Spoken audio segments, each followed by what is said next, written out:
La clase programada para el día de hoy es farmacología de las infecciones del tracto urinario bajo. Vamos a ver la diferencia con las infecciones del tracto urinario alto y dentro de ellos vamos a ver algunos grupos de fármacos para infecciones del tracto urinario que son las fosfomicinas, nitrofuranos, las sulfamidas.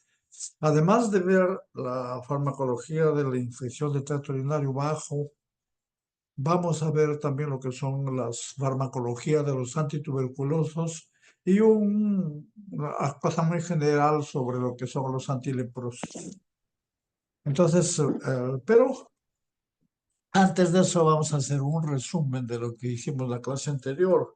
La clase anterior vimos en primer lugar los glicopéptidos, entre ellos la banco y la teicoplanina, que estaban dirigidos desde el punto de vista de uso racional a la cobertura de estafilococo meticilino resistente y para los alérgicos a la penicilina, en los cuales necesitan un antiestafilococo, podría darse digamos, para estafilococo meticilino resistente. Para los meticilinos sensibles podría darse en casos de alergia. Luego hemos visto que no se absorbe por vía oral, pero que se indica para enterocolitis pseudomembranosa. También hemos visto otros para Staphylococcus aureus. Ya hemos mencionado que hay Staphylococcus aureus, el meticilino sensible y el meticilino resistente. Para el meticilino resistente adquirido en un hospital, generalmente los tratamientos son uno con los glicopéptidos, en segundo lugar los lipopéptidos también, y también tenemos las oxasolidinionas, o sea, tiene tres dentro de los lipopéptidos. Entonces, cada uno de ellos actúa en diferentes lugares. Uno actúa en la membrana, uno actúa en la pared, otro actúa en la membrana y otro actúa digamos, en la síntesis de proteica. Entonces, después también hemos visto los inhibidores de síntesis de proteínas, que son, digamos, hemos visto los macrólidos, que tienen además de acción, tienen acción también con bacterias atípicas, en el caso de la neumonía adquirida en la comunidad, y otro tipo también para clamidias. De igual manera, las tetraciclinas y lo mismo las fluoroquinolonas. Hemos visto las tetraciclinas y las fluoroquinolonas están contraindicados absolutamente en gestación, salvo casos muy ya analizados, pero generalmente están contraindicados. Después, en cambio, los beta-lactámicos sí. Los inhibidores de síntesis de pared, los aminoglicósidos son bactericidas y son antibiótico concentración dependiente. Digamos, los aminoglicósidos tienen eh, producen nefro y ototoxicidad, pero hay factores de riesgo para ellos que ya lo hemos mencionado anteriormente. Bueno, para avanzar un poco, entonces, luego hemos visto lo que son las oxazolidinionas, que son similar a el inesolí, que son similar en cuanto al espectro, a los glicopéptidos, pero que tienen ciertas diferencias que ya la mencionamos anteriormente. Luego hemos visto lo que son aparte, en cuanto a quinolonas, hemos visto que la ciprofloxacina generalmente sirve para infecciones por bacilo gram negativos, tanto no fermentadores como las enterobacterias. Su acción, si bien es cierto, in vitro puede cubrir estrepto, estafilo, la cipro generalmente no cubre bien desde el punto de vista clínico. Pero hay quinolonas respiratorias como es la moxifloxacina y la levofloxacina, que inclusive le denominan eh, quinolonas respiratorias que se utilizan para infecciones neumónicas que tienen resistencia con resistencia al estreptococo, que es uno de los fármacos uno de los gérmenes que produce neumonía. Luego, entonces, en cuanto el otro grupo que hemos visto son las polimixinas. Las polimixinas, entre ellas tenemos la colistina, que solamente se deben utilizar para casos en los cuales haya panresistencia a la penicilina, a las panresistencia a otros antimicrobianos, no a la penicilina sola, porque pueden tener cobertura, pero prácticamente son nefrotóxicos y además prácticamente quedarían las únicas alternativas. Por otro lado, hemos hablado también que hay unos gérmenes que son productores de BLE, que son beta-lactamasa de espectro extendido, especialmente dirigidos a Escherichia coli y Klebsiella. En esos casos, generalmente para BLE, en la primera elección son los carbapenems, ya que ya hemos mencionado en las clases anteriores. Y con relación a anaerobios, hemos visto ya los lugares de infección de anaerobios, hemos visto también cómo actúan los metronidazol y cuáles son los que cubren anaerobios gram negativos. Ahora sí vamos a pasar ya al tema de ahora, que es la farmacología de la infección del tracto urinario bajo. Tenemos ahora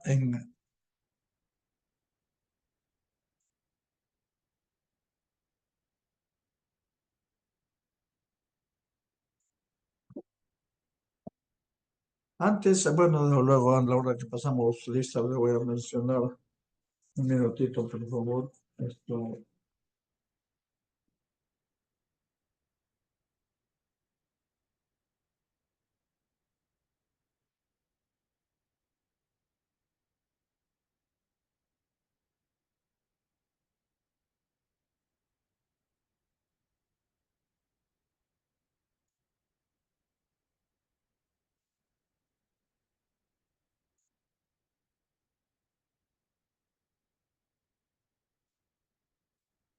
Entonces, vamos a ver, vemos que el concepto de infección del tracto urinario no complicada y complicada.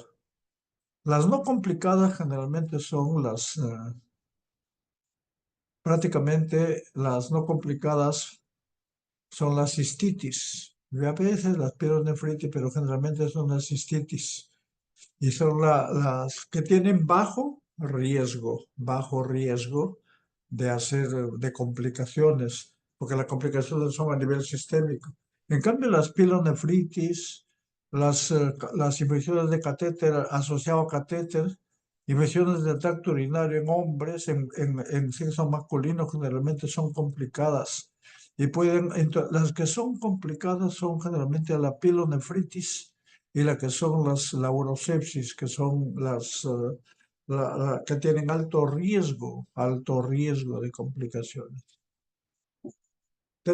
Cuando a ustedes solicitan a un paciente un urocultivo,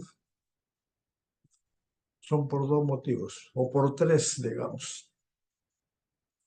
Paciente dice, tengo dolor en la cintura, tengo fiebre, escalofríos. Entonces uno puede decir es una infección del tracto urinario alto, o sea, una pielonefritis. Y esas pielonefritis de repente se consideran como infección del tracto urinario complicado. Los otros dicen, no, no tengo fiebre, pero me llama cada rato al baño, me arde al miccionar, tengo ardor, tengo dolor, y un poquito de dolor atrás en la parte posterior, y mis orinas salen un poquito mal oliendo. Ah, ya, esa es una infección del tracto urinario bajo. Pero por otro lado, por cualquier razón le piden un urocultivo y le sale cultivos positivos al germen, dos cultivos positivos, pero no tienen síntomas. Entonces se denomina bacteriuria asintomática y que es bastante frecuente, sobre todo en ancianos, sobre todo en gestantes, entonces, y cada uno de ellos tiene su manejo terapéutico. Entonces, acá vemos, ya hemos visto, bueno, la pielonefritis no la vamos a ver, pero vemos la cistitis, que es una infección del urinaria baja o inferior, Cistitis aguda puede ser no complicada. Generalmente es no complicada. Generalmente no se complica. Rara vez se complica. Entonces, esto es importante. ¿Por qué? ¿Por qué es importante la cistitis aguda, que no es complicada? Porque lógicamente ya hemos mencionado cuando hemos hablado de farmacocinética y farmacodinamia de los antimicrobianos, hemos mencionado que depende de la cantidad de la dosis sobre el MIC. Entonces, si usted tiene un germen en vejiga, está ahí en el lumen, prácticamente esa es la... Si está, y usted da un antibiótico que se elimina por vía renal y las concentraciones que alcanzan son 100 a 200 veces más que el MIC. Entonces, mayormente no interesa mucho lo en cuanto a la resistencia. Pero cuando es una pielonefritis, sí, porque prácticamente es probable que se complique y eso es a nivel sistémico, ahí sí implica eso. La cistitis aguda no complicada puede ser esporádica o recurrente. Acá, ¿a qué se denomina recurrente? Está acá escrito. Esporádica generalmente se presenta en mujeres con síntomas del tracto, en mujeres, en no gestantes, porque las gestantes definitivamente, bacteriuras asintomáticos, cistitas, hay que tratarlas sin anomalías estructurales o funciones del tracto urinario. No tiene comorbilidades, tiene una diabética, no tienen otras enfermedades.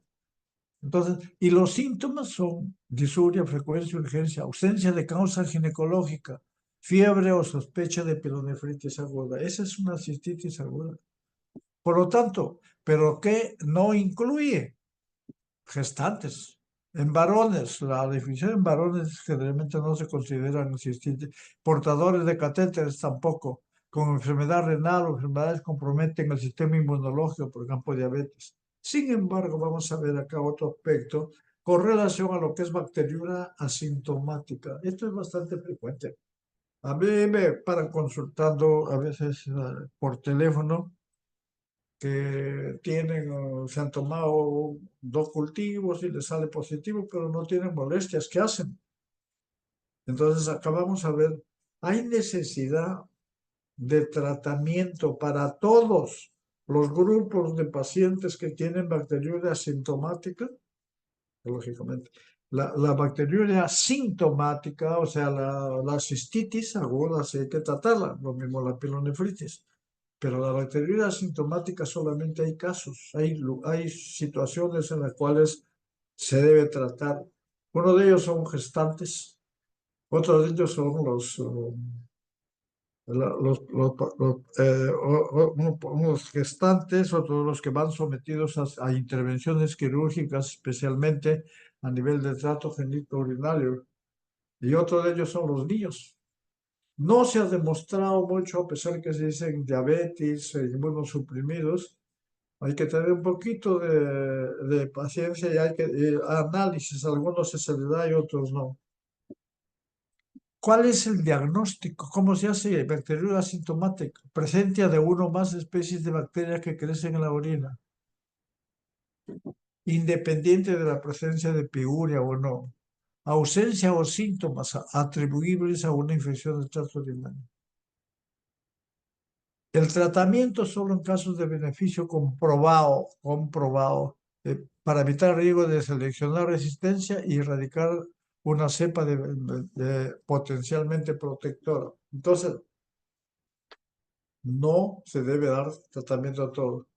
La bacteriuria sintomática se presenta en mujeres premenopáusicas sanas, hasta el 5%, mujeres y hombres de ancianos, sanos, 4 al 19%, o sea, presentarse una bacteria diabéticos, 0,7 a 27%, gestantes, del 2 al 10%, poblaciones ancianas institucionalizadas, o sea, las que están en los asilos, esos hasta 50%, personas con las células con las lesiones de médula espinal, hasta 80 al 90%, pero se recomienda solo detección y tratamiento en gestantes.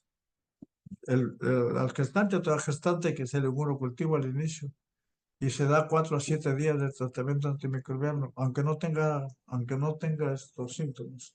Y a la gestante se le debe garantizar que no hay que erradicar la bacteria asintomática.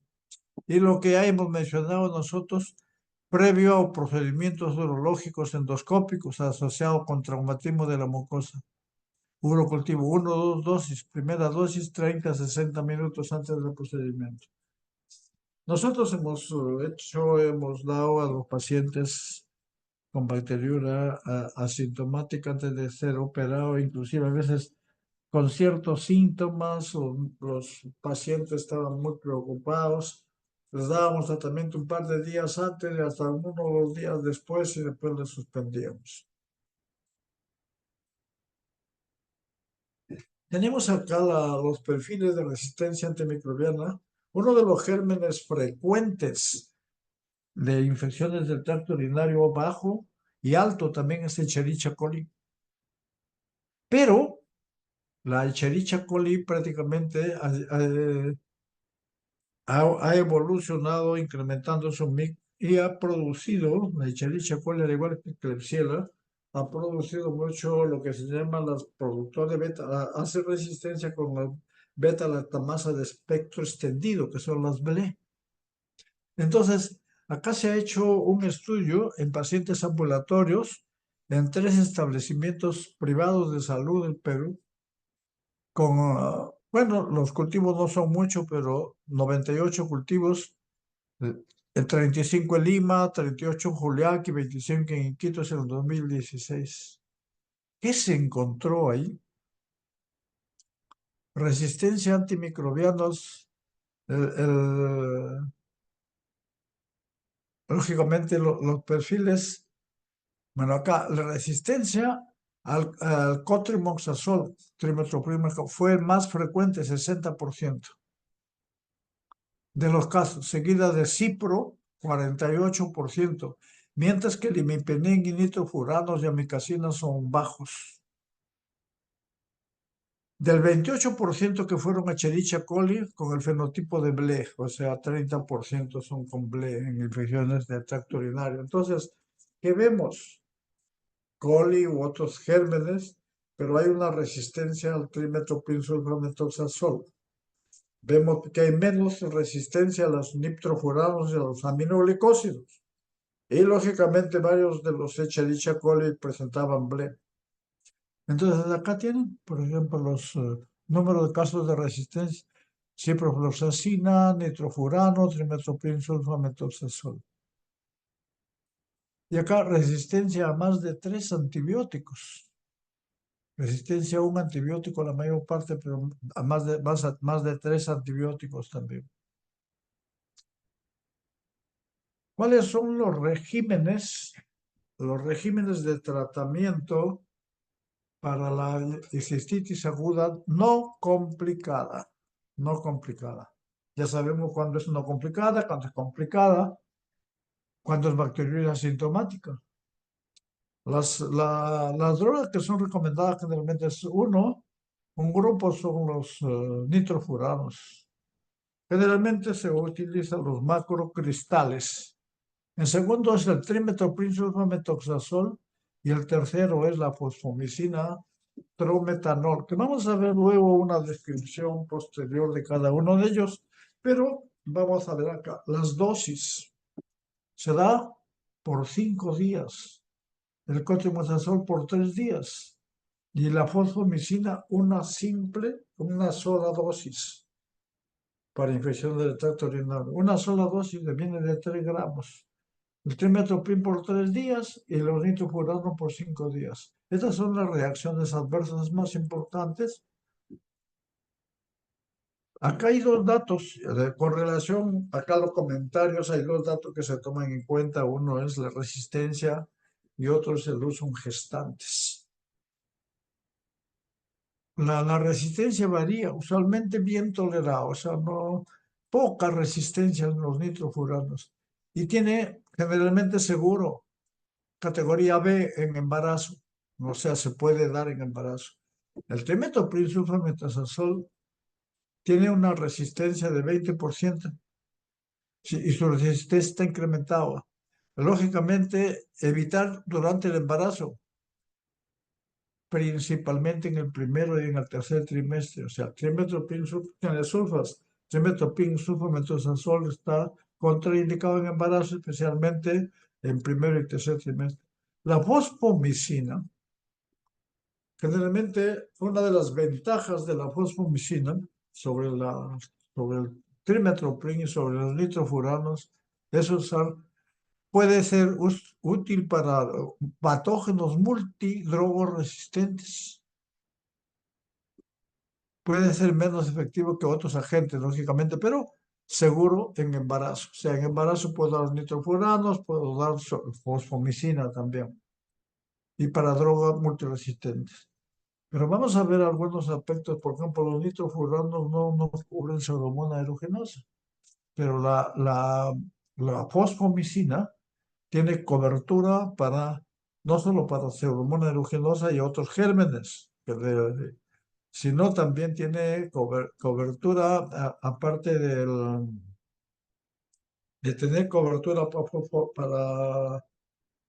para Escherichia coli, para BLE, puede tener cobertura para BLE y para Pseudomonas aeruginosa. En cambio, la nitrofuranos no cubre. Agentes alternativos, las fluoroquinolonas, por 3 días. Lo que pasa es que las fluoroquinolonas están incrementando su resistencia. Hay una eficacia excelente con daño colateral reservada para infecciones serias, pero que nosotros no ha sido así porque se ha dicho, hay mucha resistencia.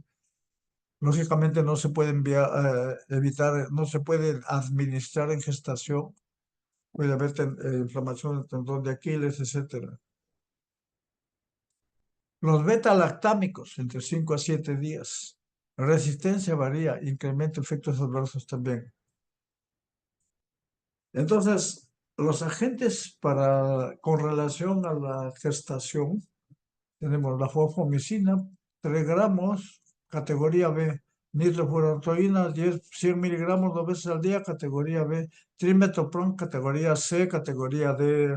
Yo diría, por eso, contraindicado durante el primer y tercer trimestre. En esta lámina tenemos algunos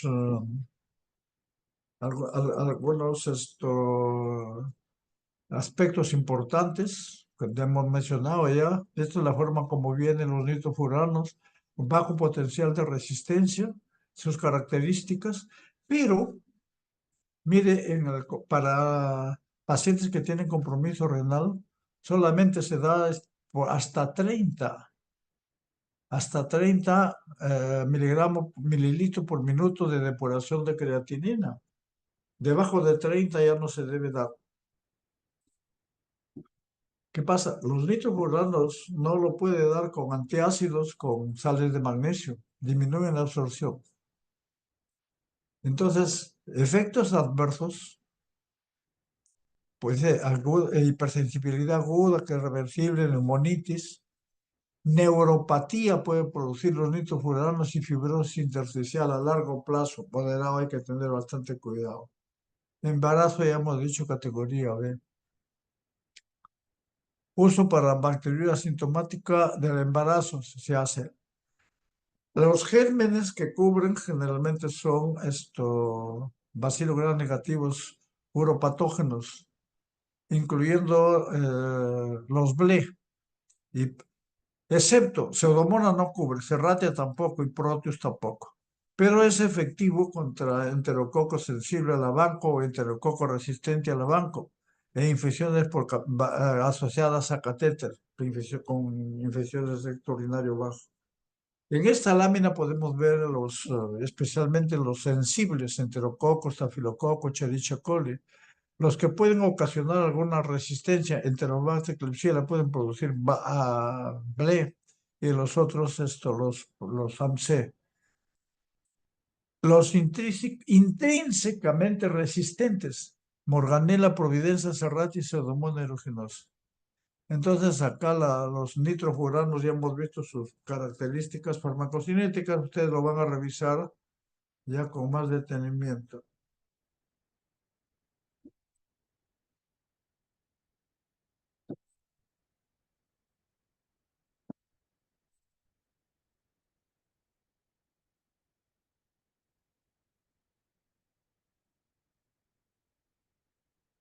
Las reacciones adversas, por ejemplo, acá, que son raras: leucopenia, trombocitopenia, erupción cutánea, prácticamente mareos, neuropatía periférica que hemos mencionado, náuseas también, muy raro hepatitis citotóxica.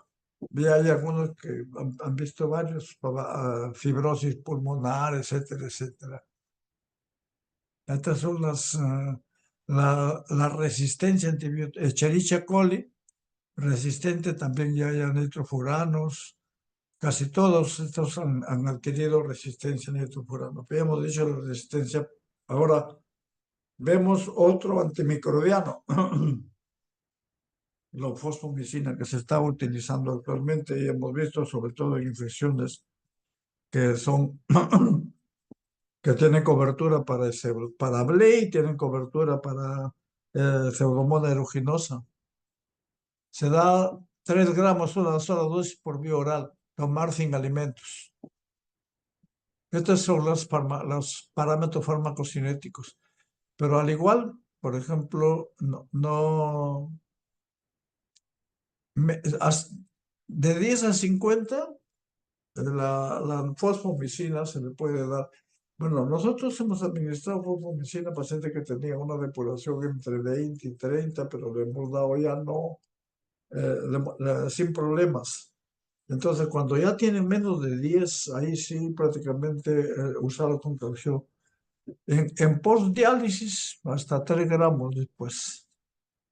Interacciones, igual que las nitrofuranos, antiácido, metoclopramida, no disminuyen el efecto de la fosfomicina. Entonces, tener cuidado la fosfomicina con antiácido, metoclopramida.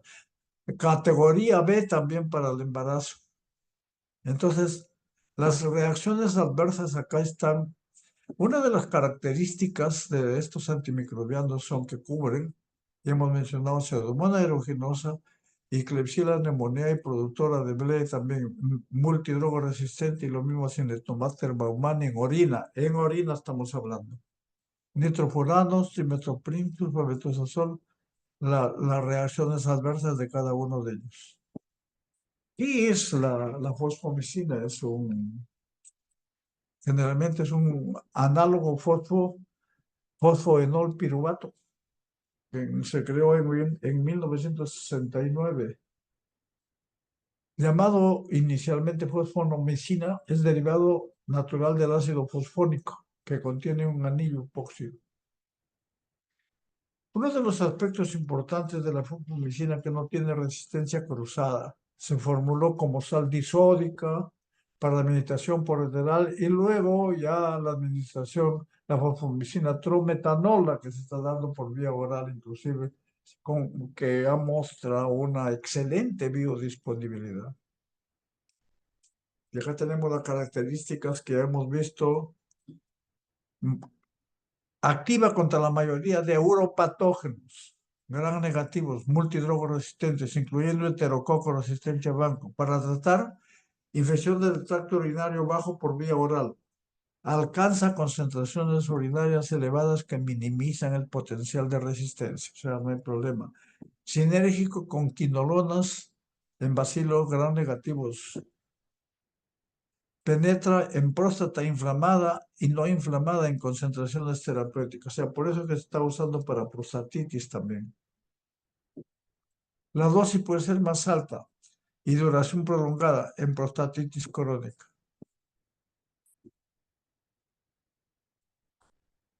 Tenemos acá los gram negativos, que son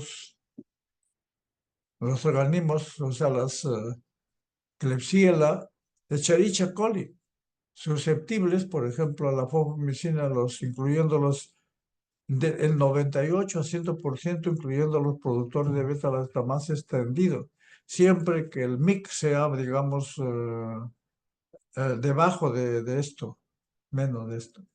Después tenemos de los gran positivos estafilococo aureus, incluyendo estafilococo meticilino resistente. Y resistencia intrínseca ya lo que hemos visto a estos gérmenes. Y en esta lámina tenemos lo que son altamente sensibles. Hemófilos influenza, colic, citrobacter, aeromona, etcétera. Moderadamente sensibles, Neisseria meningitis, enterobacter, pseudomonas aeruginosa, bartonella. Sin actividad contra morcela, esternotofomonas, cinetobacter, bacteroides. Aunque cinetobacter, Baumannii sí le cubre.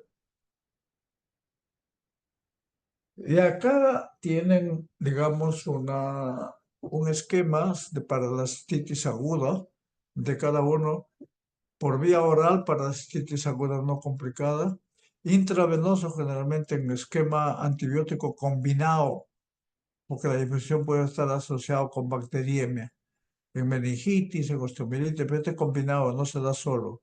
Fuera de etiqueta, off-label, que se llama, eso, o sea, que no está aprobado por alguna institución, pero que sí tiene evidencias durante el manejo, durante la administración a pacientes, profilaxis para cistitis recurrente, ¿verdad? Y prostatitis bacteriana crónica. Luego tenemos otro grupo que son las sulfonamidas. En esta lámina tenemos, y una vez hemos tratado de unir las sulfonamidas, generalmente las, las sulfonamidas con el cótrimo, una unión de sulfamidas con trimetoprim hacen lo que se llama el cotrimoxazol, es 5-1. ¿Dónde actúan tanto las sulfas como el cotrimoxazol? Actúan en las vías metabólicas, en el metabolismo del ácido fólico para la producción de piridinas y de purinas. Entonces, las sulfamidas inhiben la sintetasa, el dihidrooctanoico sintetasa, para inhibiendo la formación del ácido dihidrofólico. Y la trimetoprim, la dihidrofosforeductasa para inhibir la formación de tetrahidrofólico. O sea, las sulfas hidrofólico y esto tetrahidrofólico, uniendo los dos prácticamente.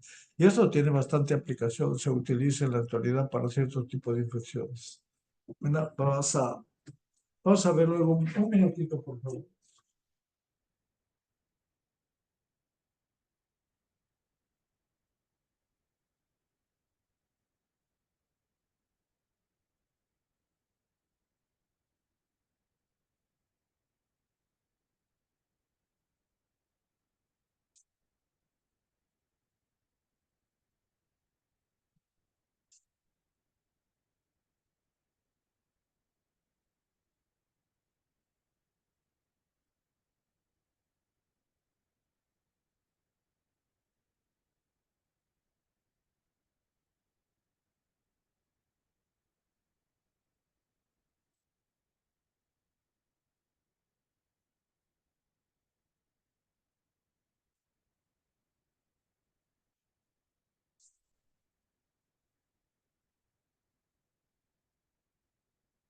Tenemos las sulfas que fueron descubiertas en 1932 y se utilizó por primera vez como agente quimioterápico. Lógicamente fue oportunidad para que le den premio Nobel a Domash. Acá tenemos un grupo de sulfonamidas de acción corta y de acción intermedia, entre ellas la sulfanilamida, disponible para infecciones urinarias, sulfametoxazol, que alcanza concentraciones altas, el sulfametoxazol, y se combina con trimetoprim, sulfametoxazol, por eso sulfametoxazol, trimetoprim. Es importante que ver acción corta, intermedia y acción prolongada. Ojo, esto es importantísimo. Alcanza se combina con trimetoprim. Sulfadiazina alcanza niveles altos en líquido cefalorraquídeo. ¿Y cuál es el impacto de esto? Justamente en el tratamiento de de toxoplasmosis, que antes era actualmente es frecuente en pacientes con HIV, pero antes se presentaba no en HIV. Y entonces el tratamiento de elección eran las sulfadiazina asociado a pirimetamina. Entonces, la sulfadiazina. El sulfamethoxazol no se no, también a todos estos atraviesan bien barrera hematoencefálica, pero la sulfadiazina está la que alcanza mayores niveles. El sulfisoxazol lo combinan con fenazopiridinas para problemas del tracto urinario. Pero acá tenemos otra. Las sulfonamidas de acción prolongada, tenemos la sulfadoxina, que tiene una vida media de 200 a 230 horas, o sea, casi 10 días, una semana, pico a las 3 horas. Y se combina con pirimetamina, se usa como profilaxis en malaria para gestantes. Ojo, nosotros tuvimos un paciente en el hospital que tenía, es bueno que ustedes tengan en cuenta esto, que tenía una infección por toxoplasmosis, pero resulta que ya no había sulfadiazina en el hospital ni en el mercado y tampoco había pirimetamina. Entonces a uno de los residentes se le ocurrió, entre comillas, una idea maravillosa. Dijo, pero doctor, si tenemos la sulfadoxina. Bueno, y la sulfadoxina asociada con pirimetamina, mire. Entonces démosle al paciente la dosis igual, porque eso es, si bien es cierto, se utiliza esto como profilaxis, pero podemos usarlo ya que no tenemos. Han revisado bien. Bueno, pasó 3 días.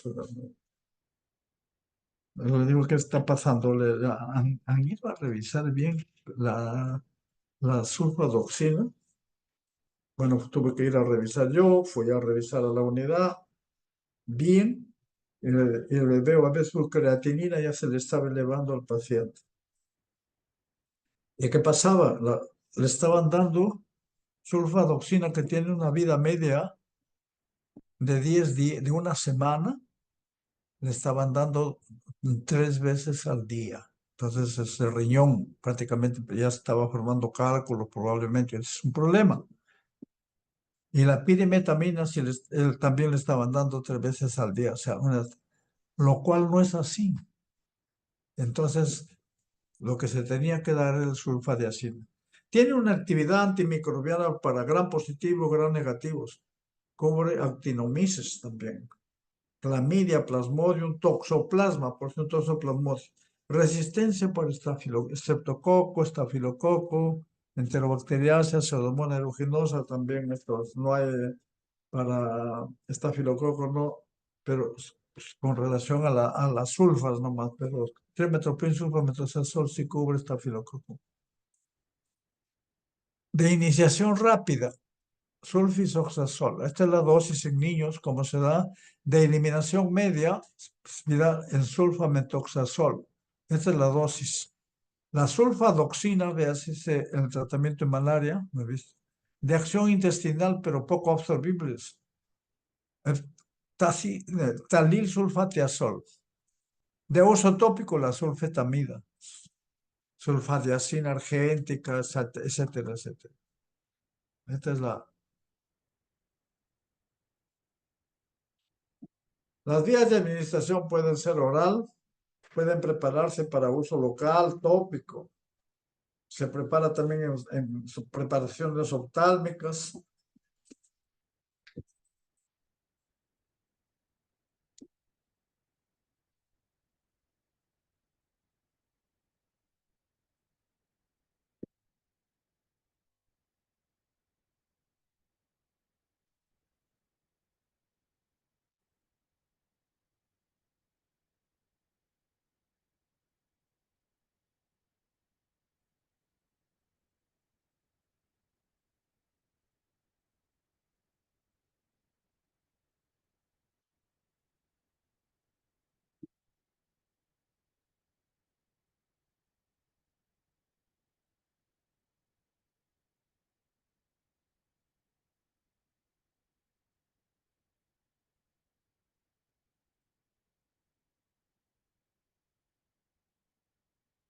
Entonces, la mayoría de sulfas de acción corta e intermedia tienen una buena biodisponibilidad en forma no ionizada.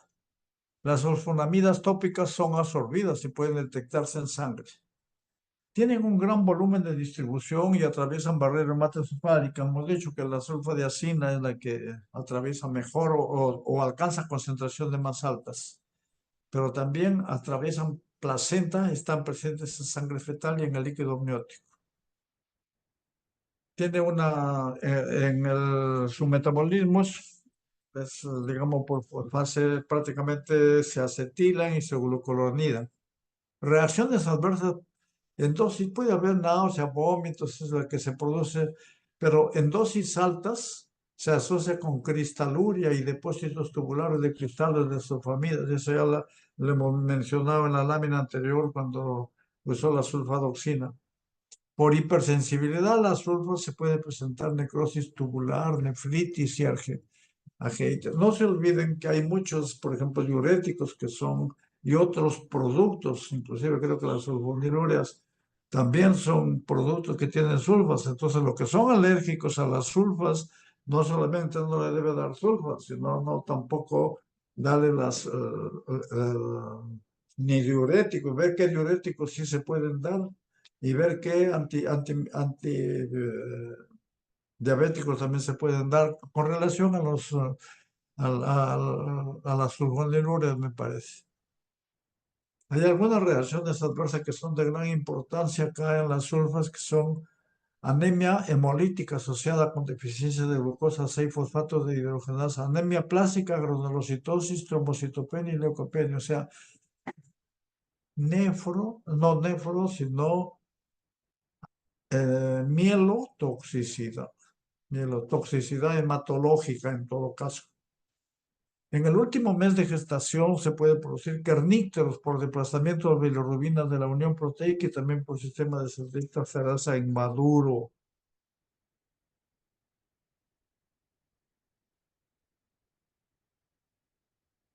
¿Cuáles son las interacciones medicamentosas? Pueden desplazar de su unión proteica a la warfarina y al metotrexate. ¿Y qué pasa? Si los desplazan de su unión proteica, la warfarina y metotrexate, que tienen una unión proteica elevada, ¿qué va a pasar? Se va a incrementar las concentraciones y puede producir mayor potencialidad de sangrado y mayor potencialidad de neurotoxicidad o hepatotoxicidad por el metotrexato. Puede producir incremento del efecto hipoglicemiante de la clorpropamida y tolbutamida también. Lógicamente aumenta el efecto porque tienen efecto inhibitorio, inhiben el metabolismo. Potencian la acción de algunos diuréticos, tiacídicos, fenitoína. ¿No? Los efectos de los anticonceptivos orales fallan durante el tratamiento con sulfonamidas. O sea, no dar sulfa con paciente que está gestando, que está, que está digamos, teniendo protección con anticonceptivos, no le dar sulfa porque le va a perder el efecto de los anticonceptivos. Uso clínico, infección del tracto urinario agudo. También son efectivas en el tratamiento de infecciones causadas por nocardia asteroide. En Mycobacterium atípico se está utilizando y las sulfamidas han sido usadas en tratamiento de toxoplasmosis con o síndrome de inmunodeficiencia adquirida, porque también apareció antes de la aparición del síndrome de inmunodeficiencia adquirida, con pirimetamina. Y en pacientes con malaria o plasmodium falciparum, cloroquina sensible, con pirimetamina también. El tratamiento óptimo para encefalitis por toxoplasma es la combinación de pirimetamina más sulfadiazina o pirimetamina más clindamicina. Y ya hemos mencionado anteriormente que la clindamicina, si bien es cierto, no atraviesa barrera hematoencefálica, pero sí penetra por otras vías. Ahora tenemos ya la combinación de trimethoprim sulfamethoxazol. Es la combinación de sulfamethoxazol, que es una sulfa de acción intermedia, de 5 con uno de trimethoprim. Y lógicamente la que alcanza una concentración sanguínea de 20 a 1. El efecto de la combinación de la asociación es es superior al producto de cada uno de los componentes. Potencian 4 o 8 veces. Entonces, el trimetoprim y sulfamethoxazol, cada uno de ellos son bacteriostáticos, pero en combinación puede llegar a ser bactericidas. En orina no se ha visto mucho, pero acá podemos ver los gérmenes, o sea, los nitroimidazoles en cuanto al actúan con la disrupción del DNA, uno. Inhibición de la topoisomerasa, las quinolonas. El ácido paraminobenzoico, la purina, o sea, la inhibición de la síntesis de varios, para inhibir la producción de, o sea, purina, proteína, la producción de DNA, macrólidos, tigreciclina, etcétera. Péptido glicano, penicilina, entonces ya lo hemos visto. Y las polimicinas a través de la membrana celular. Las concentraciones para cada uno de los patógenos. En esta lámina podemos ver algo importante. ¿Qué pasa? Este es el número de bacterias, unidades arbitrarias, sin fármaco, ¿vale? Con trimethoprim solo, con sulfamethoxazol solo, ambos fármacos, prácticamente hay erradicación de esos gérmenes.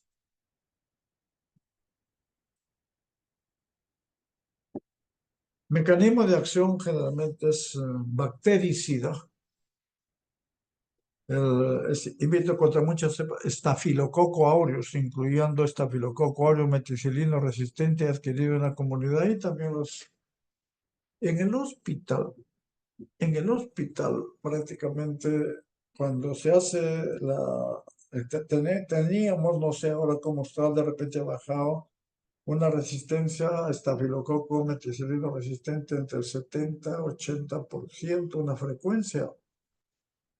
O sea, es bastante alto. Igual era creo que en todos los hospitales a nivel nacional.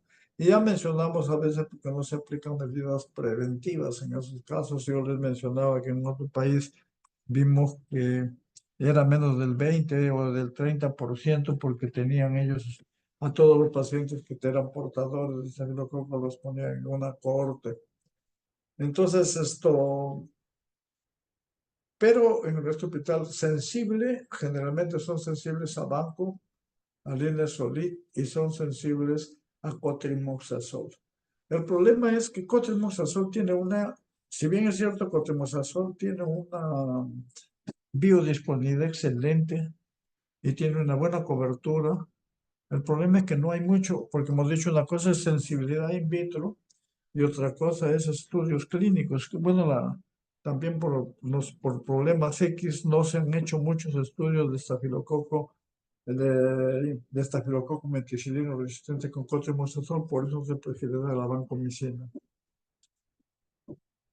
Tiene también acción para Moracella catarrhalis, Proteus también, Stenotrophomonas maltófila. Sé que es la pseudomonas maltofilia que le llaman. Esto es excelente. Nosotros, me acuerdo, tratamos a un paciente, el papá de un colega, que estaba en cuidados intensivos, y se le apareció un Stenotrophomonas maltófila. Ahí le dimos 4 imoxazol, mejoró. Ahora se está aumentando un poco la resistencia. Para clamidia también tiene algunas acciones. No cubre anaerobios, ni Mycobacterium, ni Treponema pallidum. No cubre, no cubre. Trimethoprim combinado con sulfamethoxazol o Dapsone ha sido efectivo en tratamiento de neumonía por neumochiste yerovesica que se presenta generalmente en pacientes inmunosuprimidos. Listeria monocitógenos ha sido mostrado ser susceptible a trimethoprim. Entonces acá tenemos las características de cada uno de ellos, las farmacocinéticas de cada uno de ellos, las interacciones, estas interacciones, que es bueno que lo revisen esto, las guías para adultos, las dosis en caso de neumochitis yerovesi, en caso de infección del tracto urinario. La toxicidad algunos estudios Sugiere que la exposición a trimethoprim durante el embarazo puede estar asociada con mayor riesgo de malformaciones congénitas, particularmente defectos del tubo neural, malformaciones cardiovasculares, hendiduras orales o pisamo. Pero, entonces, se prefiere no dar sulfas, el cotrimoxazol en gestantes. Hay algunos estudios que no están muy definidos, pero se prefiere no usarlo, salvo que sea imprescindible. En la lactancia, 2 a 5%, más donde precaución en bebé, en niños con ictericia o prematuros por el riesgo de kernícteros. No está indicado en menores de 2 años de edad.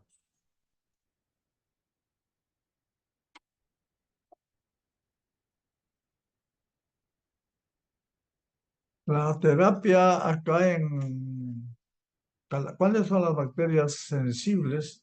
Infecciones urinarias, respiratorias, gastrointestinales, infecciones de tejidos blandos, enfermedad de transmisión sexual, brucelosis, toxoplasmosis, Pneumococcal maltófila, ¿sí, no? Pneumocystis jirovecii y criptosporio también. Terapia preventiva con cotrimoxazol. ¿Cuándo se da terapia preventiva con cotrimoxazol? Estas de pacientes que tienen VIH, por ejemplo, el objetivo para iniciar el paciente para prevenir neumonía por hemochistis jerovesi, toxoplasmosis o diarrea por coccidias. Para tres, diarrea por coccidias, neumonía por hemochistis jerovesi y toxoplasmosis. Se debe dar terapia preventiva con trimethoprim en todos los pacientes en estado clínico 3 y 4 de la OMS con recuentos de CD4 menos de 200. Usted tiene un paciente con HIV y le pide que si el CD4 está menos de 200, hay que darle tratamiento con cotrimoxazol para, digamos, para cubrir estos, para evitar toxoplasmosis, neumocystis jirovecii y diarrea por coccidia. O sea, este es un caso clínico. O sea, menos de 200 CD4 con HIV se le debe dar cotrimoxazol. Una tableta diaria. Si el paciente es alérgico al cotrimoxazol, se debe iniciar la desensibilización en el tercer nivel de atención. Caso contrario, administrar Dapsona. Si es alérgico a las sulfas, Dapsona. Luego ya cuando el recuento de leucocitos sea mayor de 200 hay que descontinuar. Profilaxis primaria, considerando para pacientes con coinfección o con tuberculosis o con VIH. Neumonía por neumocystis CD4 menos de 200. Toxoplasmosis CD4 menos de 200. Candidiasis también. Infección determinada por complejo Mycobacterium avium también menos de 50 en este caso. ¿Y qué es lo que se da? Esquema recomendado acá. Acitromicina acá es cotrimoxazol en toxo y pneumocystis jirovecii. Interacciones del trimethoprim metoxazol. Warfarina aumenta es, el trimethoprim es potencia el efecto de la warfarina, del metotrexato, incrementa las concentraciones y por lo tanto incrementa los efectos y la posibilidad de toxicidad.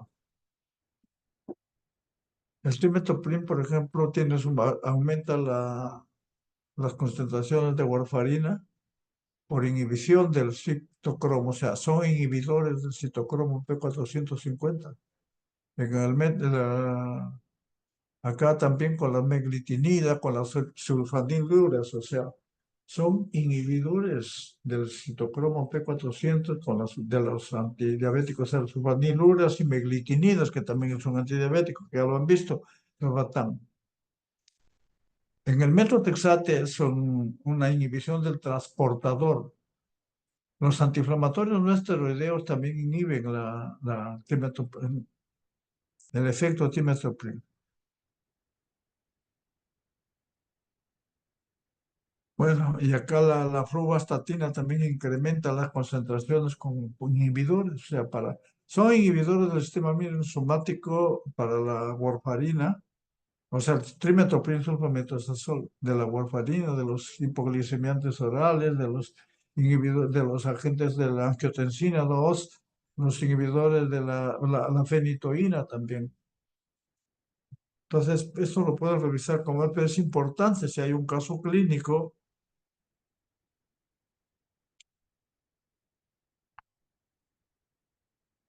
Las reacciones adversas acá, tenemos acá las gastrointestinales, elevación de la creatinina, puede haber trastornos hematológicos que hemos visto. La sulfonamida desplaza, hemos dicho, a las bilirrubinas. Las toxicidades y relación con la concentración de drogas, reacciones alérgicas, metahemoglobinemia. Y acá tienen, por ejemplo, síndrome de Steven-Johnson, este es antes, o sea, con la cotrimoxazol y esto después del cotrimoxazol. Anormalidades hematológicas, supresión de médula ósea, hemólisis oxidativa, trombocitopenia y metahemoglobinemia, que es la que produce.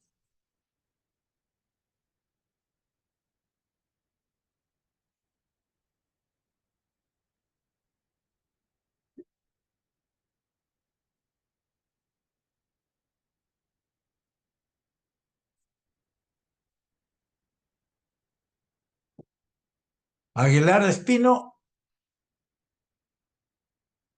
Alarcón, Presente, doctor, buenos días. Alarcón, ya está bien. Angulo Agreda, Presente, doctor. Asensio Aguirre, Asto Goicochea, Buenos días, doctor presente. Atencio Alejo, Buenos días, doctor presente. Avellaneda Benel, Buenos días, doctor presente. Aymerich Lao, Buenos días, doctor presente. Beltrán Mendoza, Buenos días, doctor presente. Bendezú Cagua, Buenos días, doctor presente. Borrego Cuadros, Buenos días, doctor presente. Bustamante Soto, Buenos días, doctor presente. Campos Silva, Campos Silva, Cano Trinidad, Presente, doctor, buenos días. Castro Apaza, Presente, doctor, buenos días. Castro Vargas, Buenos días, doctor presente. Cayo Saavedra, Buenos días, doctor presente. Caguameca, Chávez Artica, Chávez Roque, Chilón Coronel, Chuquilín Cabrera, Buenos días, doctor presente. Condori Santibáñez, Buen día, doctor presente. Corrales Pizarro, Cuadros Amao, Presente, doctor. Delgado Pomazonco, Díaz Loaiza, Buenos días, doctor presente. Espinosa Quispe, Espinosa presente, doctor. Fernández Ríos, Presente, doctor Fernández. Flores Guillén, Presente, buenos días. Galoc Gaslac, García González, Presente, doctor, buenos días. García Hidalgo, Presente, doctor, buenos días. García González, ¿está? Sí, doctor, presente. Ya, muy bien. Gómez Dávila, González Mesa, González Mesa presente, doctor. buenos días. Guerra León, Presente, doctor. Guillén Carranza, Presente, doctor. Guillén Carranza, ¿está? Sí, presente. Ya, muy bien. Gutiérrez Laurente, Presente, doctor. Buenos días. Buenos días. Orna Masgo.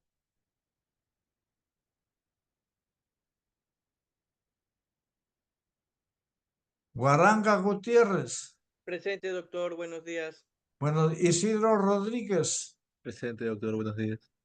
Juárez Rebasa. Presente, doctor. Buenos días. Cresmer Carrasco. Presente, doctor. Buenos días. La Rosa Pita. Presente, doctor. Buenos días. Lázaro Aliaga. Presente, doctor. Buenos días. Lenzi Chong. Lindo Pachas. Presente, doctor, buenos días. Loaiza Holca.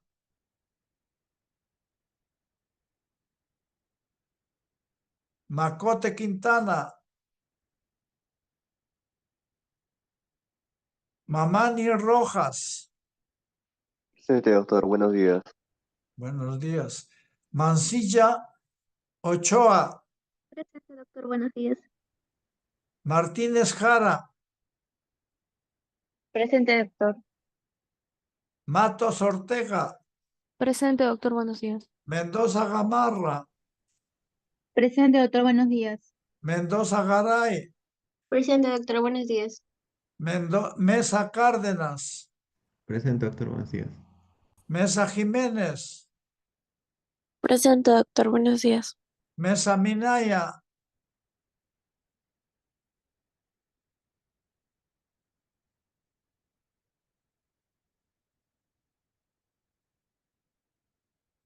Michuy Bravo.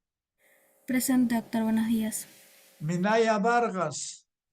Presente, doctor. Buenos días. Molina Montufar. Presente, doctor. Buenos días. Muñoz Aparicio. Muñoz, presente. Buenos días, doctor. Núñez Guaranga. Orbeso Castro.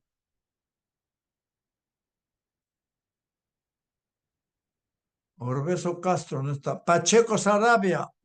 Presente, doctor. Buenos días. Pari Matos. Pau Carvaldión. Presente, doctor, buenos días. Pereira Villalobos. Doctor, Pari Matos presente. Mi audio está medio mal.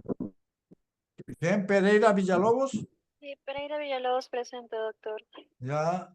Pau Carvaldión también está presente, ¿no? Ya. Pizarro. Pérez Salva. Presente, doctor, buenos días. Pizarro Más. Presente, doctor. Buenos días. Polanco Echegaray. Presente, doctor. Buenos días. Porta Oñate. Rabanal Polman. Rabanal presente, doctor, buenos días. Reyes López. Presente, doctor. Buenos días. Rodríguez Rabina. Romero Llamosas. Presente, doctor. Buenos días. Ruiz Ríos. Presente, doctor. Buenos días. Salazar Condeso. Sotomayor Espinosa. Presente, doctor. Buenos días. Subauste Chávez. Tapia Reina. Terbolino Romaní. Presente, doctor. Buenos días. Tapia Reina no está, ¿no? A ver. Tipula Cortegana. Presente, doctor. Buenos días. Torres Quispe. Presente, doctor, buenos días. Torres Silva. doctor. Trillo Hurtado. Trillo Hurtado no está. Vázquez Villafana. Buenos días, doctor. Presente. Vidal Rivas. Buenos días, doctor. Presente. Vilches Salazar. Buenos días, doctor, presente. Villacorte Espinosa. Buenos días, doctor, presente. Villanueva Castillo. Buenos días, doctor. Presente. Yaras Calvarao. Presente, buenos días.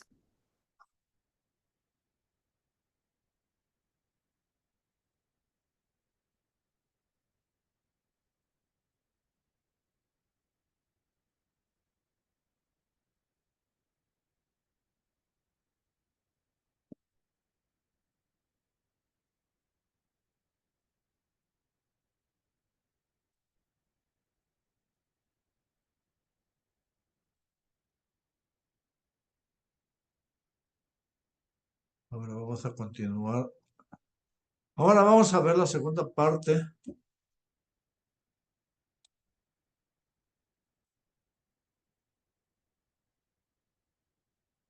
Fármacos antituberculosos. Está grabando. A ver, ¿está grabando? Sí, sí está grabando.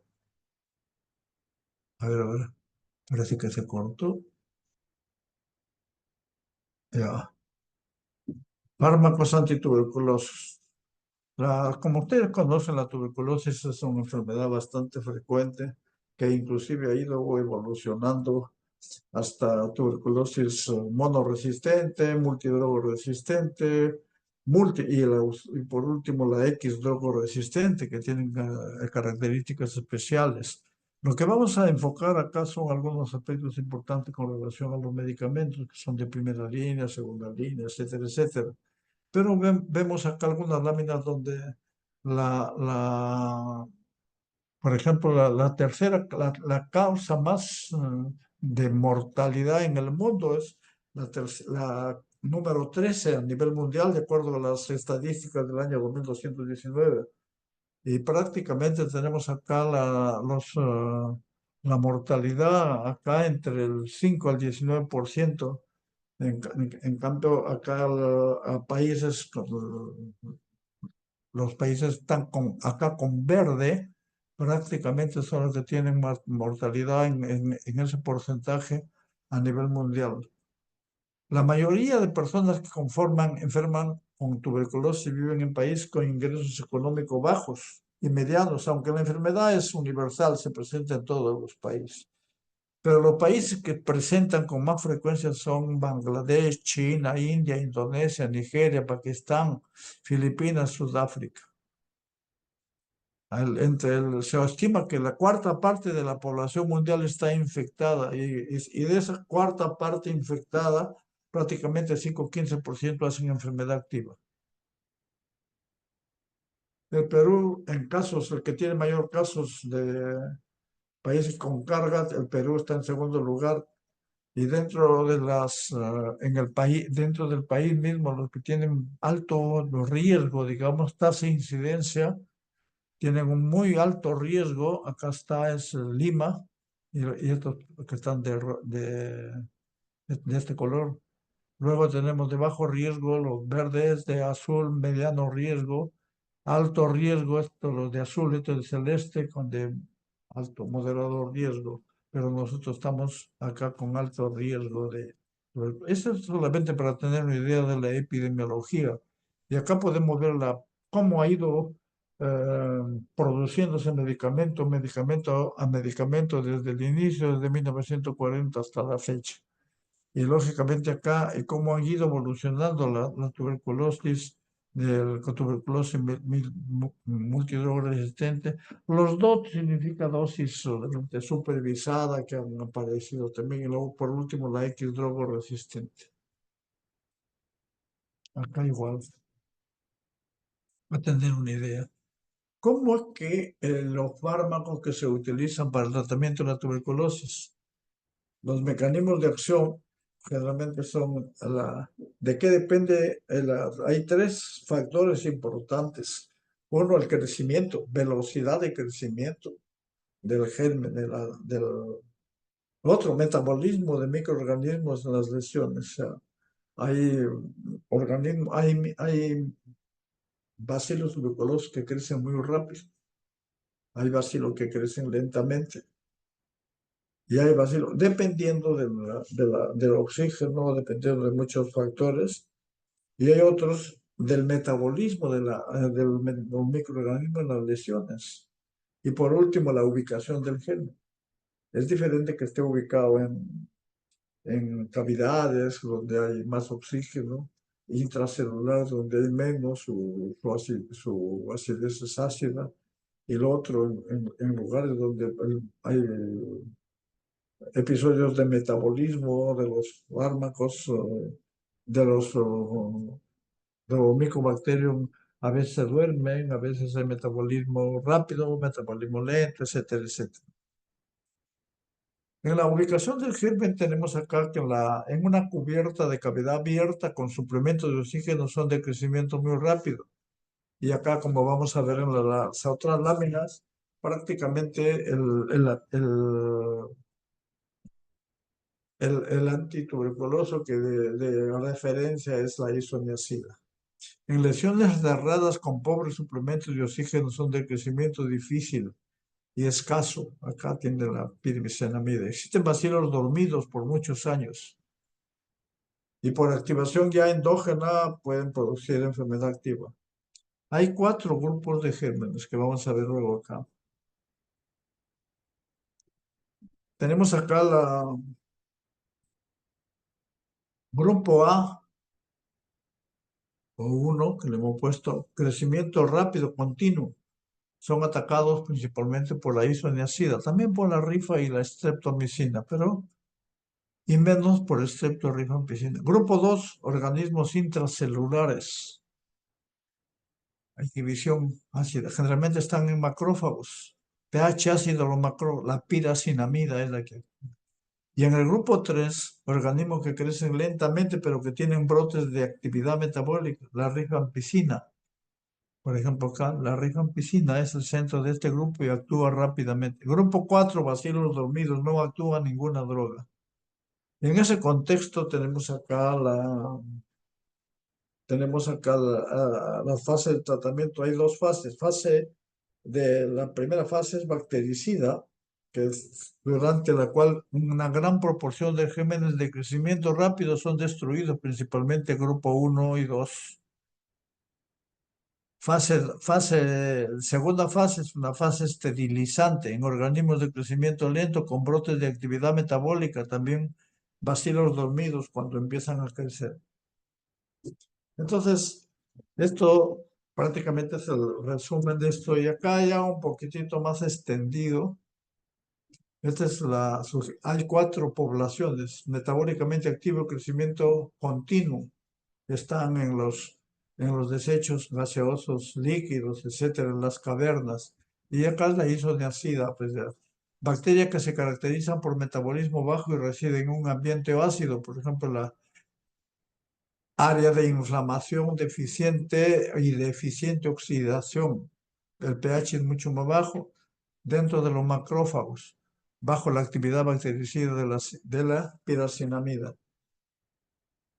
Y acá bacterias que tienen aceleración de metabolismo, en calcio sólido, etcétera, y que están inactivas.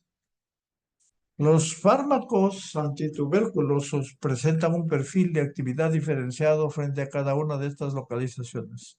Los 4 fármacos utilizados en la fase inicial de 2 meses de terapia se seleccionaron para eliminar bacilos que se metabolizan activamente en las cavidades pulmonares, para destruir los bacilos que se replican menos activamente en las lesiones cerradas y anóxicas, para matar bacilos casi inactivos. O sea, para todas las poblaciones se dan este esquema. Luego tenemos acá ya los mecanismos de acción, los grupos antituberculosos que tenemos acá. Uno, las quinolonas. O sea, primero tenemos acá los inhibidores de la síntesis de ácidos nucleicos, los inhibidores de las proteínas y los inhibidores de la pared celular y los inhibidores de las membranas celulares. Estamos hablando del bacilo tuberculoso.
Tenemos entonces acá todos que actúan en la síntesis de ácido nucleico, las fluoroquinolonas que inhiben la topoisomerasa, la rifampicina que inhibe la RNA polimerasa, la streptomicina que inhibe la síntesis de proteínas, digamos, en la subunidad ribosómica 30S, y los macrólidos que actúan en la ribosoma 2 y el 23S. Entonces, los que actúan en la capreomicina, que son prácticamente es un biosintético, inhibe la síntesis de proteínas actuando similar a los aminoglicósidos, pues también tienen las mismas características. Los que inhiben la síntesis de pared celular, lo que la pared celular tiene un contenido así como las estafilos que tienen el peptidoglicano, acá tienen el ácido micólico. Entonces, lo que inhibe la pared celular, el ácido micólico, la isoniazida y tionamida inhiben la síntesis del ácido micólico. Isoniamida y etiazida. El tambutol inhibe la síntesis de pared celular. Todos inhiben síntesis. Isoniazida, tionamida, tambutol. Piracinamida inhibe la síntesis de la membrana celular, la piracinamida, y la transducción. Por eso es que se utiliza la piracinamida, digamos, con tanto más, hemos dicho la categoría B, creo, que es microaerófila. Los nuevos medicamentos, los nitroimidazole bicíclicos, el delamanid, inhibe el ácido micólico y la biosíntesis de proteínas. Las betaquilina inhibe la síntesis de ATP, que acá es justamente también para la pared, para la membrana celular. Entonces, en ese contexto tenemos acá acá el ácido micólico y ANH, el etambutol, la pared celular, la piracinamida, la membrana celular, la rifampicina, la RNA polimerasa. Inhibidores de síntesis de ácidos nucleicos, inhibidores de la síntesis de proteína, disrupciones de pared, prácticamente que son la piracinamida, y síntesis de la membrana celular, inhibidores de transporte de membrana. Acá tenemos ya cómo actúan, ¿no? Casi todos los gérmenes, los inhibidores, la isoniazida. Después tenemos acá otros gérmenes, la betaquilinas, otros piracinamidas, digamos las imidazopiridinas, los inhibidores de la RNA polimerasa, que es la rifampicina, las quinolonas, que inhiben la DNA girasa, todos. Dentro de los agentes orales de primera línea tenemos la rifa isoniazida, rifabutina, etambutol, piracinamida, y acá están los mecanismos de acción y sobre qué Mycobacterium actúan. Entonces, la rifampicina y la rifamicina actúan, la rifabutina actúa inhibiendo el RNA polimerasa, dependiente del ADN igualito. La isoniazida inhibe los ácidos micólicos. El tambutol, alteración de la biosíntesis de pared celular. Y la piracinamida, síntesis de ácidos grasos implicadas en la síntesis del ácido micólico también. Grupo 2, que son inyectables, la streptomicina, son inhibidores de síntesis de proteica, canamicina, micacina también. Y capreomicina también, pero no tiene mucho efecto conocido, pero prácticamente es un biosintético que tiene un efecto similar a los aminoglicósidos. Las fluoroquinolonas, inhibición de la enzima DNA girasa, agentes de la segunda línea, inhibición de la biosíntesis de ácido micólico, la etionamida y la cicloserina, alteración de la síntesis de pared celular. Esto es importante porque lo que nos interesa es saber dónde actúa. Entonces, para hacer generalmente la terapia es combinada.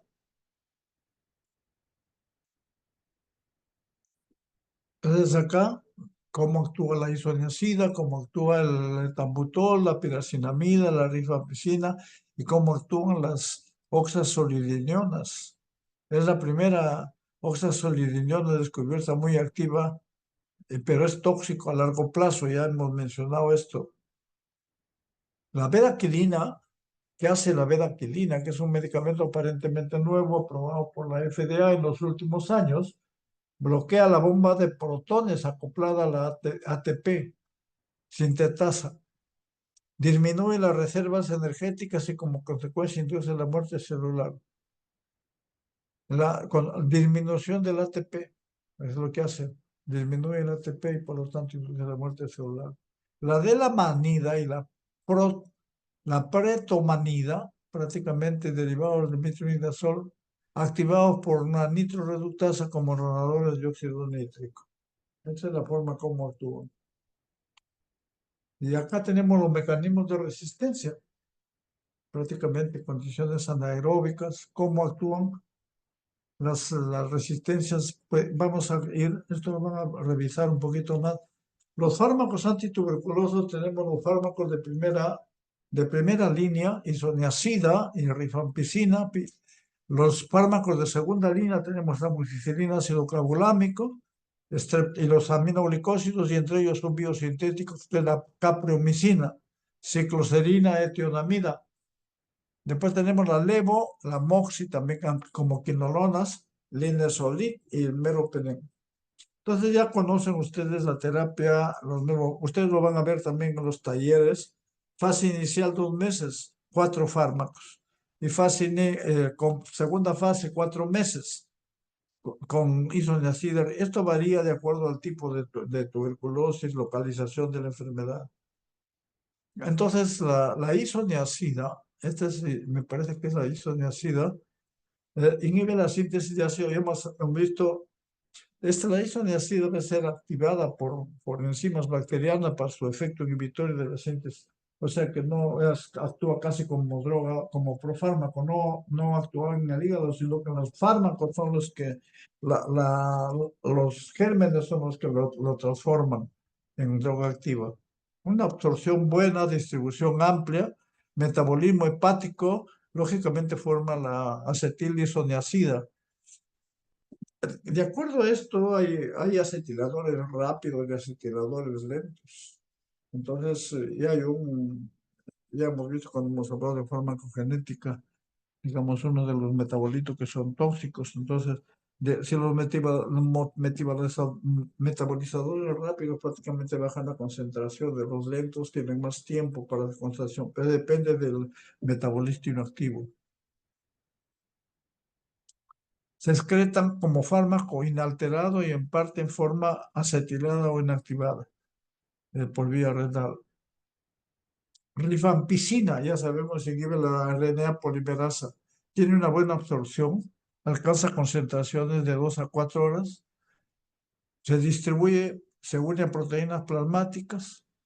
Atraviesa, lo mismo la isoniazida y la rifampicina atraviesan bien barrera hematoencefálica.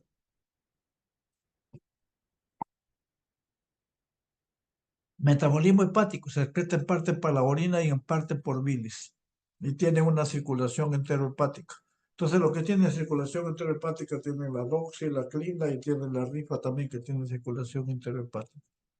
La piracinamida, ya hemos mencionado que es eficaz contra microorganismos que están en macrófagos. Distribución también atraviesa bien barrera hematoencefálica leche materna, lo que significa que en un paciente que tiene tuberculosis meningia uno le puede dar las 4 drogas. La toxicidad de la piracinamida es característica, aparte de que ya vamos a ver que la isoniazida y la rifampicina producen toxicidad, vamos a ver que estos también producen toxicidad, pero además es baja, no muy frecuente, pero aparte de eso producen incremento hiperuricemia. Cuando se acompaña hiperuricemia hay que pensar que es una toxicidad por piracinamida. El etambutol ya también tiene su farmacocinética, que es buena absorción, buena biodisponibilidad, pero tiene como toxicidad neuritis retrovulvar. Eso es dependiente de la dosis, que hay que tener mucho en cuenta en los pacientes que están usando etambutol, hay que controlar ese fondo de ojo. Los fármacos de segunda línea tenemos el ácido paramino salicílico, la cicloserina, Luego esto lo vamos a ver más detenimiento ya en los talleres. Tenemos los aminoglicósidos, y tenemos dentro de ellos los aminoglicósidos se consideran como fármacos de segunda línea. Y a veces, cuando por ejemplo tenemos un paciente con toxicidad, la isoniazida, la rifampicina, sobre todo cuando aumentan su transaminasas más de 3 veces de lo basal, prácticamente 3 a 4 veces, hay que suspenderlo temporalmente y se puede dar lo que se llama la terapia puente, que se hace con aminoglicósidos, quinolonas y con piracinamida. ¿Ya? Entonces, estos antibióticos se combinan con miambutol, ciprofloxacina y macrolidos. Las reacciones adversas ya la conocen, auditivas especialmente por la dosis que se da altas y luego nefrotoxicidad también. La capreomicina, dosis generalmente debe administrarse por vía intramuscular en pacientes con disfunción. No se puede dar porque producen nefrotoxicidad y toxicidad hepática. La etionamida atraviesa también barrera hematocefálico, llega bien a líquido cefalorraquídeo y tiene trastornos gastrointestinales y reacciones de hipersensibilidad. Las fluoroquinolonas, las que utilizan generalmente cipro y ofloxacina, generalmente la que más se han utilizado. La farmacocinética ya la conocemos porque ya la hemos visto. Efectos adversos: sistema nervioso, piel, puede producir neurotoxicidad. No debe administrarse en pacientes con trastornos del sistema nervioso central como epilepsia. Ya. No se recomienda fluoroquinolonas ni en niños ni en el embarazo. La interacción con otros fármacos son poco frecuentes, no, aunque ya lo hemos visto, las quinolonas también son inhibidores enzimáticos porque actúan con citocromo P450. La tiacetasona puede ocurrir resistencia cruzada con metionamida, protonamida. Las reacciones adversas, reacciones de hipersensibilidad. El bajo costo ya no se usa mucho, pero algunos países lo siguen utilizando. Acá tenemos cuáles son los inductores enzimáticos, cuáles son los inhibidores enzimáticos y qué hacen las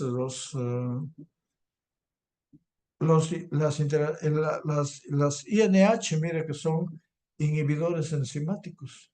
Actúan en las concentraciones de esto y pueden producir este tipo.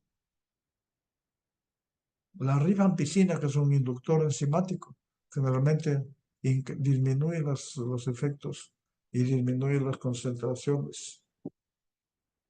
Lo van a ver ya ustedes con más detenimiento. Ahora tenemos los antituberculosos, la resistencia, tuberculosis fármaco resistente, monoresistente, resistencia a uno de los medicamentos de primera línea, poliresistente a más de un medicamento, que puedes, no sea isoniazida y rifampicina a la vez, o sea, poli. No es, puede ser uno más otro, pero no los dos a la vez. Tuberculosis resistente a rifampicina, medicamento esencial tratamiento. Tuberculosis multidrogo resistente, en la que la resistencia es al menos a isoniazida y rifampicina. Y X drogo resistente, es una multidrogo que presenta resistencia a quinolonas y a aminoglicósidos. Entonces acá tenemos tuberculosis multidrogo resistente, resistencia isoniazida rifa. X drogo, isoniazida rifa, una quinolona y al menos una amicacina, capromicina. Tratamiento para tuberculosis multidrogo resistente: canamicina, oflo, etionamida, etambutol, piracinamida. Para tuberculosis X drogo resistente, capromicina, PAS como drogas principales, con otras de primera, de acuerdo a la sensibilidad demostrada, porque hay que hacerle cultivo. Tenemos para los esquemas recomendados por la OMS en el año 2020, grupo A, inhibir para un grupo estos medicamentos, las quinolonas y la bedaquilina, linezolid, que ya lo han puesto en la OMS. Grupo B, agregar uno o ambos medicamentos, incluir los 3 medicamentos acá. Esto. Estos tres hay que poner. Agregar uno o ambos a estos, a uno de estos. Agregar para completar cuando no se pueden medicamentos de grupo 1A y B. ¿Cuáles son grupo 1A? Fluoroquinolona, B, clofazimida, cicloserina, grupo C, cuando no es posible configurar estos. Otros medicamentos no A, no B, canamicina, gatifloxacina, isoniazida, etc. Y acá tenemos algo también que les voy a agradecer unos 5 o 10 minutos para poder terminar y quiero darles algunos mensajes también. La relación al diagnóstico de tuberculosis en una persona con HIV. Se debe descartar. En una persona que tiene HIV y tuberculosis hay que descartarle primero si tiene tuberculosis activa. Si se descarta tuberculosis activa, debe recibir terapia preventiva para tuberculosis. Entonces, dependiendo si tiene un CD4, si no hay tuberculosis activa, tiene VIH y tiene un CD4 menos de 200, hay que darle tratamiento, hay que darle un isoniazida, por ejemplo, se da. A todo paciente con diagnóstico de tuberculosis pulmonar o extrapulmonar y con infección con VIH se le debe realizar una prueba de un cultivo convencional y pruebas de sensibilidad rápida. Isoniazida y rifampicina teniendo en consideración lo siguiente. Recuento de linfocitos menos de 50 más. Decisión, o sea, generalmente se da de los linfocitos bajan, pero después de 15 días de iniciado el tratamiento. Iniciar TAR a los 15 días de iniciado. Primero se trata la tuberculosis y después ya se trata el TARGA, o sea, tratamiento antirretroviral de gran eficacia. Que tiene más de 50 a la segunda o octava semana.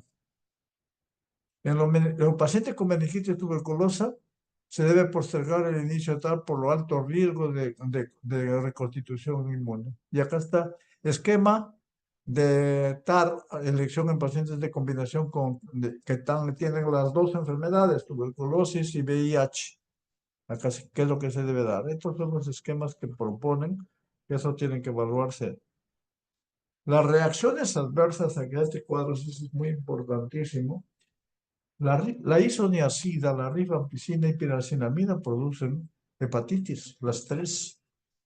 ¿Cómo diferenciar? La rifampicina produce, a veces, si hay una hepatitis de tipo colostática, hay que pensar más en rifampicina, y si se asocia con nefritis intersticial, definitivamente es más en rifampicina.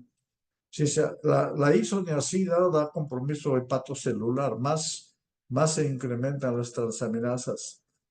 Y la piracinamida, lógicamente, puede producir hiperuricemia y reacciones cutáneas. Hemos dicho el etambutol, neuritis retrovulvar, la estromicina, la estreptomicina, toxicidad vestibular, coclear, renal, dependiente de dosis. Entonces, ¿qué hacemos cuando ya tenemos un paciente? Ya mencionamos, si tiene el paciente ictericia, está con 3 veces mayor su basal, le suspendemos y le empezamos a dar terapia de segunda línea, como digamos lo que se dice la terapia puente, le damos una quinolona con un aminoglicósido y lógicamente la piracinamida u otros antibióticos más. Cicloserina, segunda línea, cicloserina, cefalea, convulsiones, etiolamida, síntomas gastrointestinales, hepatitis también produce. Los aminoglicósidos ya sabemos sus reacciones adversas, el ácido paraminosalicílico, infecciones gastrointestinales, hipotiroidismo, fluoroquinolona, generalmente es prolongación de QT.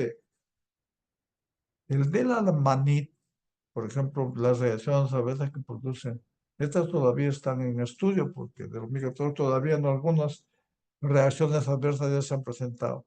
La betaquilina produce náuseas, prolongación de QT, la clofazimina también produce prolongación de QT, Delamanid también produce con prolongación de QT, linezolid también produce con prolongación de QT, pero mielosupresión, anemia, leucopenia, plaquetopenia, neuritis óptica, neuropatía periférica, acidosis láctica. Ya esto ya lo hemos visto anteriormente y hemos dicho que hay un paciente que recibió en un hospital linezolid estaba paraparésico por neuropatía periférica. Los carbapenems, convulsiones también colitis pseudomembranosa puede producir, y la tioridacina, prolongación de QT. Y acá tenemos, ¿qué pasa en pacientes con insuficiencia renal?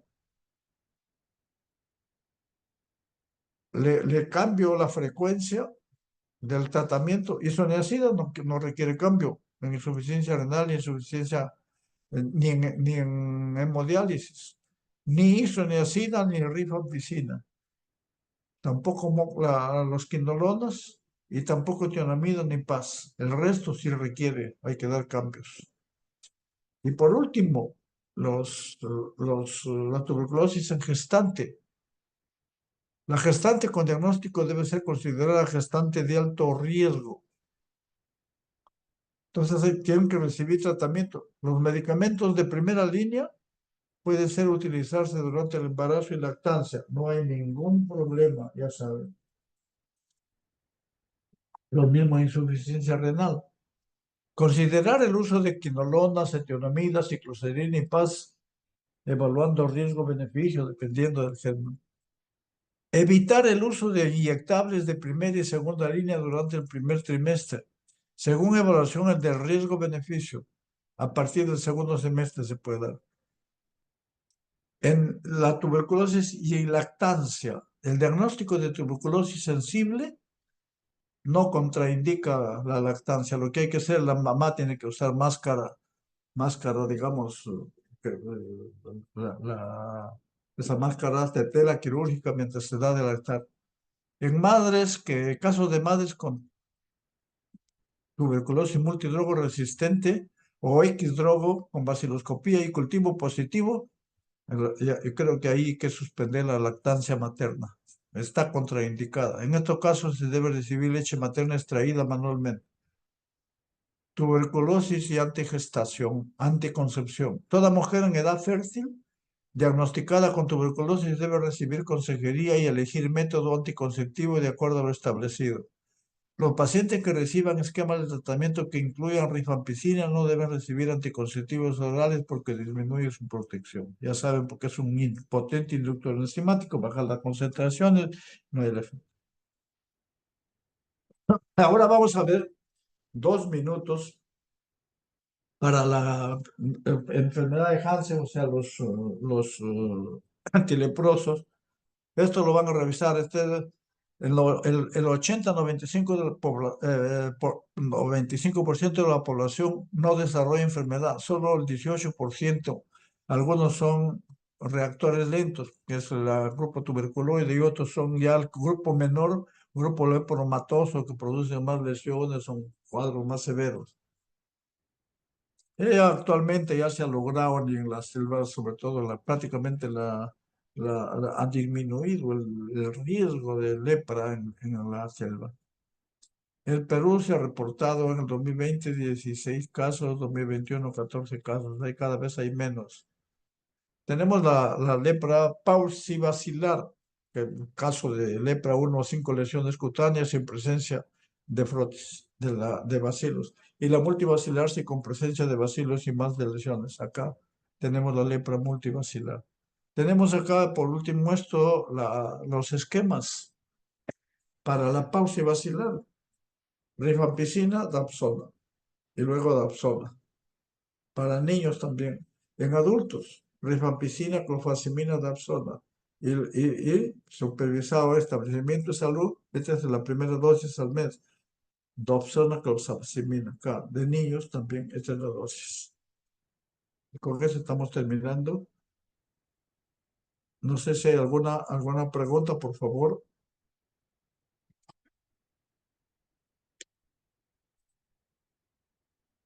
¿Alguna pregunta? Bueno, si no hay preguntas, vamos a suspender la clase.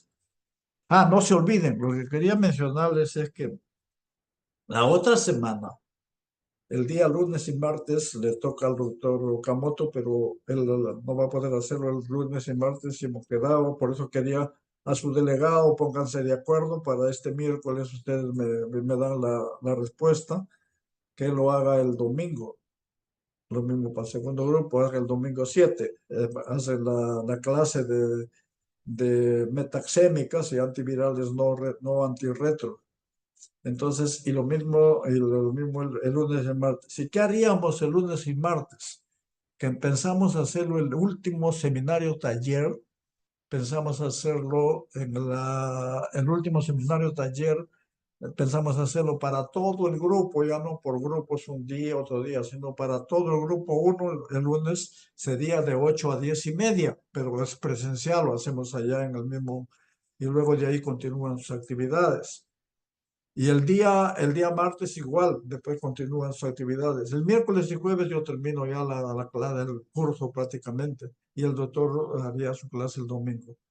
Les pido la consideración y que ustedes lo analicen con su delegado, conversen, y le voy a agradecer al delegado, por favor, o delegada, que tenga la amabilidad de avisarme por correo en la próxima clase, porque para ver si aceptan o no aceptan. Nosotros siempre hacemos de acuerdo, pero no le veo ningún problema, porque esa es inclusive los talleres los vamos a hacer en grupo ya todos, el último taller que es de neumonía.